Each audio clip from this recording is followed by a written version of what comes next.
నమస్కారం, SRTV news కి స్వాగతం. హెడ్లైన్ చూద్దాం. తెలంగాణలో వివింట్ ఫార్మా 400 కోట్ల పెట్టుబడి, జీనోమ్ వ్యాలీలో ఇంజెక్టబుల్స్ తయారీ కేంద్రం ఏర్పాటు, దాదాపు 1000 మందికి ఉద్యోగ అవకాశాలు.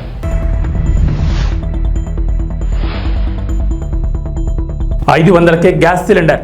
మరో గుడ్ న్యూస్ చెప్పిన రేవంత్ సర్కార్, 2 రోజుల్లోనే రాయితీ సొమ్ము అకౌంట్లలో జమ.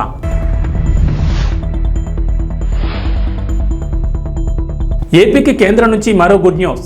జాతీయ రహదారులకు 7,266 కోట్లు, ప్రాజెక్టులను ఆమోదిస్తూ ఉత్తర్వులు జారీ.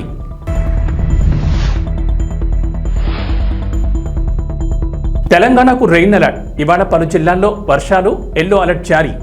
ఏపీలో కొనసాగుతున్న వర్షాలు 2-3 రోజులు వర్షాలుంటాయని వాతావరణ శాఖ అధికారులు వెల్లడి. తెలంగాణలో పెట్టుబడులు పెట్టేందుకు పేరొందిన పలు అంతర్జాతీయ కంపెనీలు ఆసక్తి ప్రదర్శిస్తున్నాయి. తాజాగా దిగ్గజ ఫార్మా కంపెనీ అయిన వివింట్ ఫార్మా తెలంగాణలో తమ సంస్థ కార్యకలాపాలు విస్తరించేందుకు సిద్ధమైంది. హైదరాబాద్లోని జీనోమ్ వ్యాలీలో అత్యాధునిక ఇంజెక్టబుల్స్ తయారీ కేంద్రాన్ని ఏర్పాటు చేయడానికి వివింట్ ఫార్మా కంపెనీ ముందుకొచ్చింది. 400 కోట్ల పెట్టుబడితో ఏర్పాటు చేయబోయే ఈ కంపెనీ ద్వారా దాదాపు 1000 మందికి ఉద్యోగ అవకాశాలు లభిస్తాయి. పెట్టుబడుల సమీకరణ లక్ష్యంగా అమెరికాలో పర్యటిస్తున్న ముఖ్యమంత్రి రేవంత్ రెడ్డి, ఐటీ పరిశ్రమల శాఖ మంత్రి శ్రీధర్ బాబు నేతృత్వంలోని ప్రతినిధి బృందం వివింట్ కంపెనీ ప్రతినిధుల మధ్య జరిగిన చర్చల అనంతరం పెట్టుబడులకు సంబంధించి కీలక ప్రకటన చేశారు. ప్రస్తుతం జీనోమ్ వ్యాలీలో వివింట్ కంపెనీ R&D కేంద్రం ఉంది. సుమారు 70 కోట్లతో నెలకొల్పిన ఈ సదుపాయాలతో పాటు అంతర్జాతీయ మార్కెట్లో విస్తరించేందుకు కంపెనీ ప్రణాళికలు రూపొందించింది. అందులో భాగంగా హైదరాబాద్లో తన మొదటి తయారీ కర్మాగారాన్ని స్థాపించనుంది. కాంగ్రెస్ ప్రభుత్వం మహాలక్ష్మి పథకంలో భాగంగా 500కే గ్యాస్ సిలిండర్ అందిస్తున్న విషయం తెలిసిందే. 6 గ్యారంటీల అమల్లో భాగంగా రాయితీపై సిలిండర్లు అందిస్తున్నారు. రాష్ట్ర వ్యాప్తంగా 1.20 కోట్ల గ్యాస్ కనెక్షన్లు ఉండగా రేషన్ కార్డు ఉన్నవారు మాత్రమే 500 గ్యాస్ సిలిండర్ పొందేందుకు అర్హులుగా ప్రభుత్వం నిర్ణయించింది. దీంతో తెలంగాణ వ్యాప్తంగా రేషన్ కార్డులు ఉన్నవారు 89.99 లక్షల మంది ఉన్నారు. ప్రజాపాలన దరఖాస్తుల ద్వారా వీరిలో 91.49 లక్షల మంది 500 గ్యాస్ సిలిండర్ కోసం దరఖాస్తు చేసుకోగా తొలుత 39.50 లక్షల కుటుంబాలను అర్హులుగా గుర్తించారు. ప్రజాపాలన అప్లికేషన్లలో సరైన వివరాలు ఇవ్వకపోవడం వంటి కారణాలతో వారికి రాయితీ అందడం లేదు. ప్రతి ఆయిల్ కంపెనీ వినియోగదారు సంఖ్యతో పాటు ఒక యూనిక్ ఐడి ఇస్తాయి. ఇందులో 17 నుంచి 19 అంకెలు ముద్రించుంటాయి. అయితే చాలా మంది ప్రజాపాలన దరఖాస్తులో యూనిక్ ఐడి కాకుండా కన్జ్యూమర్ ఐడి రాయడంతో రాయితీ అందకుండా పోతోంది. ఈ సంఖ్యను అప్లికేషన్ ఫామ్లో రాయని వారు ప్రజాపాలన కేంద్రాల్లో తిరిగి మరోసారి సరైన వివరాలు అందిస్తే ప్రభుత్వం అర్హులుగా గుర్తిస్తుంది. ఆధార్ నెంబర్ తప్పు రాసినా కూడా సరి చేసుకోవచ్చు. ఇలా 4.60 లక్షల మంది సవరణ చేసుకోగా వారందరికీ 500కే గ్యాస్ సిలిండర్ అందుతోంది. దీంతో లబ్ధి పొందే మొత్తం కుటుంబాల సంఖ్య 44.10 లక్షలకు చేరుకుంది. ఇదే కాదు, ఆడబిడ్డలకు కట్టెలపై కష్టాలు తీర్చాలని, వాళ్ళ కన్నీళ్లు తూడవాలని 1200 రూపాయలు ఉన్న సిలిండర్ను ఇవాళ 500 రూపాయలకే ఆడబిడ్డలకి ఇంటి దగ్గర ఇచ్చి ఆడబిడ్డల కన్నీళ్లు దూర్చే బాధ్యత ఇవాళ ఈ ప్రభుత్వం తీసుకున్నది. తెలంగాణ ప్రభుత్వం మహాలక్ష్మి పథకం కింద మహిళలకు, బాలికలు, ట్రాన్స్జెండర్లకు ఉచిత బస్సు ప్రయాణ సౌకర్యం కల్పిస్తున్న సంగతి తెలిసిందే. మహిళలు 0 టికెట్ తీసుకుని రాష్ట్రంలో ఏ మూల నుంచి ఏ మూలకైనా ఉచితంగా ప్రయాణం చేసే ఛాన్స్ ఉంది. పల్లె వరకు, సిటీ ఆర్డినరీ, ఎక్స్ప్రెస్ బస్సుల్లో ఈ ఫ్రీ బస్ జర్నీ సౌకర్యం కల్పిస్తున్నారు. దీంతో బస్సుల రద్దీ విపరీతంగా పెరిగింది. గతంలో రోజుకు సగటున 30 నుంచి 35 లక్షల మంది ప్రయాణాలు సాగిస్తే ప్రస్తుతం ఆ సంఖ్య సగటున 55 లక్షలకు చేరుకుంది. బస్సులో టికెట్ తీసుకుని ప్రయాణించే వారికి కూర్చోవడానికి సీట్లు కూడా ఉండట్లేదు. ఇక సంస్థకు వచ్చే ఆదాయంపై కూడా ప్రభావం పడుతోంది. మహాలక్ష్మి ఉచిత ప్రయాణ టికెట్ల మొత్తాన్ని రేవంత్ ప్రభుత్వం చెల్లిస్తున్నప్పటికీ సకాలంలో అందడం లేదని విమర్శలు ఉన్నాయి. ఇక డబ్బులు చెల్లించి టికెట్లు తీసుకునే ప్రయాణికుల సంఖ్య గణనీయంగా తగ్గింది. ఈ నేపథ్యంలోని తెలంగాణ ఆర్టీసీ కీలక నిర్ణయం తీసుకుంది. కొత్త రకం బస్సులను ప్రవేశపెట్టాలని ఆర్టీసీ యోచిస్తోంది. తొలి దశలో రాష్ట్ర వ్యాప్తంగా 50 సెమీ డీలక్స్ బస్సులను ప్రారంభించనున్నట్లు తెలిసింది. ఎక్స్ప్రెస్, డీలక్స్ బస్సులకు మధ్య రకంగా ఈ కొత్త సెమీ డీలక్స్ బస్ సర్వీసులను ప్రవేశపెడుతున్నట్లు ఆర్టీసీ అధికారులు అంటున్నారు. సీట్లు, ఇతర సౌకర్యాలు ఎలా ఉంటాయన్నదనే విషయంపై త్వరలోనే స్పష్టత రానుంది. డీలక్స్ బస్సుల్లో మహిళా ప్రయాణికుల్ని పెంచేందుకు ఇప్పటికే అనేక చర్యలు తీసుకుంటోంది. కొన్ని డిపోల్లో గిఫ్ట్ ఇచ్చే పథకాలను కూడా ఆర్టీసీ ప్రారంభించింది. మహాలక్ష్మి ఫ్రీ బస్ జర్నీ పథకంతో పడుతున్న ప్రతికూల ప్రభావాన్ని అధిగమించేందుకు ఈ నిర్ణయం తీసుకున్నారు. ఆంధ్రప్రదేశ్కు కేంద్రం శుభవార్త చెప్పింది. రాష్ట్రంలో జాతీయ రహదారులను 7,266 కోట్లతో అభివృద్ధి చేయాలని కేంద్రం నిర్ణయించింది. ఈ మేరకు 2024-25 వార్షిక ప్రణాళికను ఆమోదం తెలిపింది. ఈ ప్రాజెక్టులో కీలకమైన విజయవాడ తూర్పు బైపాస్తో మరికొన్ని ముఖ్యమైన ఉన్నాయి. ఈ మేరకు ప్రాజెక్టులను ఆమోదిస్తూ ఉత్తర్వులు జారీ చేశారు. కేంద్రం ఏపీకి కేటాయించిన నిధులు ప్రాజెక్టుల వారీగా ఇలా ఉన్నాయి. కృష్ణా జిల్లా రామారావుపేట నుంచి గుంటూరు జిల్లా కాజా టోల్గేట్ వరకు విజయవాడ తూర్పు బైపాస్ నిర్మాణానికి 2,716 కోట్లు కేటాయించారు. పల్నాడు జిల్లా వినుకొండ గుంటూరు 4 లేన్ల రహదారికి 2,360 కోట్లు ఇచ్చారు. విజయవాడలోని మహానాడు జంక్షన్ నుంచి నిడమనూరు వరకు 6 లేన్ల ఫ్లైఓవర్ నిర్మాణానికి 669 కోట్లు కేటాయించారు. అనకాపల్లి జిల్లా సభవరం నుంచి విశాఖ జిల్లా షీలానగర్ వరకు 6 లేన్ల రహదారి నిర్మాణానికి 906 కోట్లు కేటాయించింది కేంద్రం. ఆంధ్రప్రదేశ్ ముఖ్యమంత్రి నారా చంద్రబాబు నాయుడు శుభవార్త చెప్పారు. చేనేత కార్మికులకు తమ ప్రభుత్వం అండగా ఉంటుందని, చేనేతకారులకు ఇచ్చిన అన్ని పథకాలను వైఎస్ఆర్సీపీ సర్కార్ రద్దు చేసిందని అన్నారు. విజయవాడలో జాతీయ చేనేత దినోత్సవంలో ముఖ్యమంత్రి చంద్రబాబు పాల్గొన్నారు. అక్కడ ఏర్పాటు చేసిన స్టాళ్లలో ఉత్పత్తులు పరిశీలించి చేనేత కార్మికులతో మాట్లాడారు. చేనేత కార్మికుల ఆదాయం పెరిగేందుకు చర్యలు తీసుకుంటామని, వెనుకబడిన వర్గాలకు చట్టసభల్లో 33% రిజర్వేషన్ల కోసం అసెంబ్లీలో తీర్మానం చేస్తామని చంద్రబాబు చెప్పారు. ఇది పార్లమెంట్లో చట్టరూపం దాల్చేలా పోరాటం చేస్తామని ప్రకటించారు. రాష్ట్రంలో చేనేత కార్మికులకు జీఎస్టీ తొలగించేందుకు ప్రయత్నిస్తామన్నారు. జీఎస్టీ తొలగించుకుంటే రియంబర్స్ చేస్తామని ప్రకటించారు. నేతలకు 67 కోట్లు ఇచ్చి న్యాయం చేస్తామని తెలిపారు. చేనేత మగ్గాల కోసం 50,000 సాయం అందిస్తామని, ప్రజలంతా చేనేత వస్త్రాలు ధరించాలని, నెలకు ఒక్కరోజైనా చేనేత వస్త్రాలు ధరించాలని పిలుపునిచ్చారు. చేనేత పరిశ్రమను కాపాడడం బాధ్యతని, అలాగే చేనేత వస్త్రాలకు ఆన్లైన్ మార్కెటింగ్ను ప్రోత్సహిస్తామన్నారు. చేనేతలకు మరో హామీ ఇచ్చారు. మరమగ్గాల కార్మికులకు సోలార్ ప్యానెళ్ల ద్వారా ఉచిత విద్యుత్ అందిస్తామన్నారు. చేనేత కుటుంబాలకు 200 యూనిట్ల ఉచిత విద్యుత్ కూడా అందిస్తామన్నారు. చేనేతకారులకు ఆరోగ్య బీమా కల్పిస్తామని, నైపుణ్యం పెంచి ఆధునిక శిక్షణ ఇప్పిస్తామన్నారు. అంతేకాకుండా చేనేతలో సహజ రంగులను ప్రోత్సహిస్తామన్నారు. దీనికి ఒక చరిత్ర కూడా ఉంది. భారతదేశ స్వాతంత్ర ఉద్యమంలో విదేశీ వస్త్రాల బహిష్కరణ, స్వదేశీ వస్త్రాల్ని ప్రోత్సహించడం ఆ రోజు ఒక ఉద్యమ స్ఫూర్తితో ముందుకు తీసుకుపోయారు.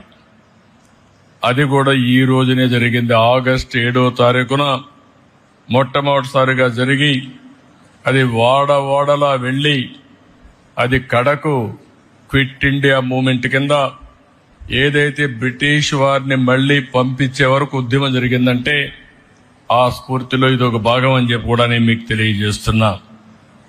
అదే మరి మన దేశంలో కూడా 2015 నుంచి ఈ యొక్క చేనేత అంతర్జాతీయ దినోత్సవాన్ని జరపాలని చెప్పి అనుకోవడం, కేంద్రంలో మోడీ గారు చేయడం, నేను ముఖ్యమంత్రిగా ఉన్నప్పుడు 2015 నుంచి ఈ కార్యక్రమానికి శ్రీకారం చుట్టాం. అది చాలా సంతోషం అని చెప్పి కూడా నేను మీకు తెలియజేస్తున్నా. ఒకే మాట చెప్తున్నా, ఈరోజు నేను వచ్చింది మీ అందరికీ భరోసా ఇవ్వడానికి వచ్చా. అందరితో సమానంగా చేనేత కార్మికుల్ని పైకి తీసుకొచ్చే వరకు ఈ ప్రభుత్వం నేను అండగా ఉంటామని మరొక్కసారి స్పష్టంగా మీ అందరికీ హామీ ఇస్తున్నా. నేను చాలా ఎన్నికల్లో చూశాను. ఏ ఎన్నికలు వచ్చినా కొంతమంది అటో ఇటో వెళ్లారు, కానీ చేనేత కార్మికులు మాత్రం మూకుమ్మడిగా బలపరిచింది తెలుగుదేశం పార్టీనే బలపరిచారు అన్ని ఎన్నికల్లో. అది ఆ రోజు సమైక్య ఆంధ్రప్రదేశ్ కావచ్చు, ఈరోజు నవ్య ఆంధ్రప్రదేశ్ కావచ్చు, ఎప్పుడు కూడా ఎక్కడ చేనేత కార్మికులు ఉంటారో అక్కడ ఎప్పుడు తెలుగుదేశం పార్టీకి మెజారిటీ వస్తుంది, ఆదరణ చూపించారు. అది ఎప్పటికీ గుర్తుంటుందని చెప్పి కూడా నేను మీకు తెలియజేస్తున్నా. చేనేత రంగం ప్రభుత్వ నిర్లక్ష్యాలతో తీవ్రమైన సంక్షోభంలోకి వెళ్ళింది. అందుకే ఈరోజు చూస్తే గడిచిన ప్రభుత్వంలో తెలుగుదేశం ప్రభుత్వంలో అనేక కార్యక్రమాలు చేసి మిమ్మల్ని అందరినీ ఆదుకున్నాం. కానీ ఇటీవల ప్రభుత్వాన్ని మనం చూస్తే నేతన్న హస్తం పేరు చెప్పి మీకు అందే అన్ని రంగాల పథకాలు అన్ని రద్దు చేసే పరిస్థితికి వచ్చారు. అంటే ఏదో ఒక 24,000 రూపాయలు మీకు ఇస్తే దాంతోనే మీ జీవితాలు బాగుపడిపోతాయని, పెన్షన్ 3,000 ఇస్తున్నాం, ఇప్పుడు 4,000 ఇస్తున్నాం, కానీ నెలకు 2,000 ఇస్తే మీ జీవితాలు మారిపోతాయనుకోవడం ఏ విధంగా సబబోమని ఒక్కసారి ఆలోచించుకోవాల్సిన అవసరం ఉంది. అన్ని పథకాలని రద్దు చేశారు. అదే మరిగా సొంత మగ్గం ఉంటేనే చేనేత నేస్తామన్నారు. ఆప్కో ద్వారా కొనుగోళ్లు ఆపేసే పరిస్థితికి వచ్చారు. అదే మరి నూలు రంగుపై సబ్సిడీ కూడా ఎత్తేశారు. పావలా వడ్డీ రుణాలు తీసేశారు. ఒక మాటలో చెప్పాలంటే అన్ని రుణాలు రద్దు చేసి మీ పొట్టగొట్టే పరిస్థితికి వచ్చారు. ఈరోజు గడిచిన ప్రభుత్వాన్ని మీరు చూస్తే కార్మికులకి, చేనేత రంగానికి 226 కోట్ల రూపాయలు అప్పు పెట్టే పరిస్థితికి వచ్చారు, బకాయిలు పెట్టే పరిస్థితికి వచ్చారు. కానీ ఒక్క మాట మీకు అందరికి గుర్తు చేసుకోవాల్సిన అవసరం ఉంది. చరిత్ర కూడా తెలుగుదేశం ప్రతిపక్షంలో ఉన్నా అధికార పక్షంలో ఉన్నా ఎప్పుడూ చేనేత కార్మికులకు పోరాడిన పార్టీ తెలుగుదేశం పార్టీ అని మరొక్కసారి స్పష్టం చేస్తున్నా. 2007లో 3072 కోట్లు చేనేత రంగం రుణమాఫీలు చేయాలని ఆనాటి కాంగ్రెస్ ప్రభుత్వం చెప్పి మోసం చేస్తే గట్టిగా పోరాడాం. ఇప్పటికి కూడా నాకు గుర్తుంది. 2000 మేము పోరాడిన పోరాట ఫలితంగా 2011 ఆనాటి ముఖ్యమంత్రి రోసయ్య గారు చీరాల్లో మేము వ్యతిరేకంగా ఉద్యమం చేస్తే 109 కోట్ల రూపాయలు మాఫీ చేయించాం. అది చాలదని 110 కోట్లు చేయకపోతే 2014లో అధికారంలోకి వస్తానే 110 కోట్ల రూపాయలు రుణమాఫీ చేసి చేనేత కార్మికులకు ఇచ్చిన మాట నిలబెట్టుకున్నాం. ఈరోజు మీరు ఒకసారి చూస్తే ప్రతి ఏటా 2014 నుంచి 250 కోట్ల రూపాయలు బడ్జెట్ కేటాయించాం. 90,795 మంది కుటుంబాలకి 100 యూనిట్లు కరెంటు ఉచితంగా ఇచ్చాం. ఆ రోజు మీరందరూ అడిగారు, చేనేత పరిశ్రమలో చాలా సమస్యలున్నాయి, చిన్న వయసులో అనారోగ్య సమస్యలు వస్తున్నాయి, మగ్గం పైన కూర్చుంటున్నాం, కడుపులేకు నూలంతా ఎడుతుంది, దానివల్ల ఇబ్బందులు వస్తున్నాయంటే 50 రూపాయలకే పింఛన్ ఇచ్చిన ఘనత, పెన్షన్లు ఇచ్చిన ఘనత తెలుగుదేశం ప్రభుత్వాన్ని చెప్పి మరొకసారి గుర్తు చేస్తున్నా. నూలు రంగుల పైన 20% సబ్సిడీ ఉంటే దాన్ని 40% పెంచాం. మరమగ్గాలకు 50% రాయితీ కోసం 80 కోట్ల రూపాయలు ఖర్చు పెట్టాం. 1,11,00,000 మంది చేనేత కార్మికులకి 2,000 రూపాయలు పింఛన్ ఇచ్చాం. ఆప్కో ద్వారా చేనేత వస్త్రాలు కొనుగోలు చేశాం. అంతర్జాతీయ మార్కెట్ క్రియేట్ చేశాం. ఎక్కడికక్కడ దీన్ని ముందుకు తీసుకుపోయే పరిస్థితికి వచ్చాం. ఆదరణ 2లో 60,000 మంది పనిముట్లు, 70,000 మగ్గాలకి మోటార్లు కూడా ఇప్పించాం. ఇంకొక పక్కన 70,000 మంది చేనేత కార్మికులకి మోటరైజ్ జకార్డ్ లిఫ్టింగ్ మెకానిజం సదుపాయాలు కల్పించాం. 55,500 మంది చేనేత కార్మికులకి 26.62 కోట్ల రూపాయలు రుణం ఇచ్చాం. ఇవన్నీ చేసి ఆ రోజు ముందుకు పోయామంటే అది చేనేత పరిశ్రమ పైన ఉండే శ్రద్ధ. కొంతమంది ప్రముఖులు వివిధ వ్యాపార సంస్థల ప్రకటనలో నటించి మీ నమ్మకమైన సంస్థ అంటూ చెప్పడం వల్ల చాలా మంది ప్రలోభాలకు గురై పెట్టుబడి పెట్టి నష్టపోతున్నారని వినియోగదారులు జాగ్రత్తలు తీసుకోవాలని కర్నూలు జిల్లా కాంగ్రెస్ పార్టీ మాజీ ప్రధాన కార్యదర్శి కొత్తూరు సత్యనారాయణ గుప్తా కోరారు. కర్నూలు కలెక్టరేట్ ఆవరణలో విలేకరులతో మాట్లాడుతూ ప్రముఖ వ్యాపార సంస్థలు, రియల్ ఎస్టేట్ సంస్థలు, ఇంకా అనేక వ్యాపార సంస్థలు ప్రముఖంగా ప్రజల్లో పేరుగాంచిన యాంకర్లు కానీ, సినీ హీరోలు కానీ, సినీ హీరోయిన్లు కానీ వారి వ్యాపార అభివృద్ధి కోసం వారిని ప్రచారానికి వాడుకుంటారని ఆయన తెలిపారు.